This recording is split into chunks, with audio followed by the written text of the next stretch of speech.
آج کل شادی کے موقع پر بوفے سسٹم ہوتے ہیں،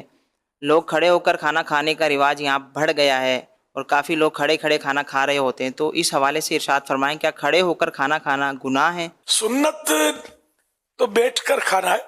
کھڑے کھڑے کھانا یہ سنت چھوٹ رہی ہے کھانے کی، گناہ نہیں کہیں گے اس کو، لیکن یہ کہ مہذب لوگوں کا شور فاق کا یہ طریقہ نہیں ہے۔ شادیوں میں بھی ٹیبل کرسیاں، اب ٹیبل کرسیاں بھی ہٹ گئی ہیں،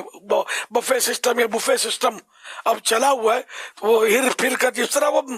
درندے پرندے چرندے چر رہے ہوتے ہیں، ادھر منہ مارا ادھر ہاتھ مارا ادھر پیر مارا، یہ کر رہے ہوتے ہیں۔ اب اگر کوئی غیر مسلم ہو سکتا ہے دوڑ کر کھانا شروع کر دے، تو یہ ہمارے جو نئی تہذیب کا کرشمہ جو لوگ مطلب ڈھونڈتے ہوتے ہو سکتا ہے دوڑ کر بھی ان کے پیچھے کھانا شروع کر دیں۔ ارے مسلمانوں، مسلمانی طریقہ زمین پر بیٹھ کر سنت کے مطابق بیٹھ کر کھانا کھانے کا ہے، کہاں دوڑے جا رہے ہو یار، وہ دوڑے چلے جا رہے ہیں دوسروں کے پیچھے۔ سنت کے پیچھے ہمیں چلنا ہے، وہ فیشن کے پیچھے نہیں دوڑنا میرے بھائی۔ سنت جنت میں لے جائے گی، سنتوں کو مٹانے والی فیشن ہمیں جنت میں نہیں لے جائے گی، جنت سے دور تو کرے گی، ہے جنت میں لے نہیں جائے گی۔ اور سنت یہی ہے کہ دسترخوان پر بیٹھ کر ایک پاؤں ایک گھٹنا کھڑا کر کے سیدھا گھٹنا کھڑا کر دے جیسے، اور الٹا جو پاؤں میں بچھا کر اس پر اطمینان سے بیٹھ کر کھائے، یا دو زانو کھائے تب بھی سنت ادا ہو جائے گی، جیسے اتحیاتوں میں بیٹھتے ہیں دو زانو، تو اس طرح بھی بیٹھ کر کھانا کھائیں گے تو سنت ادا ہو جائے گی۔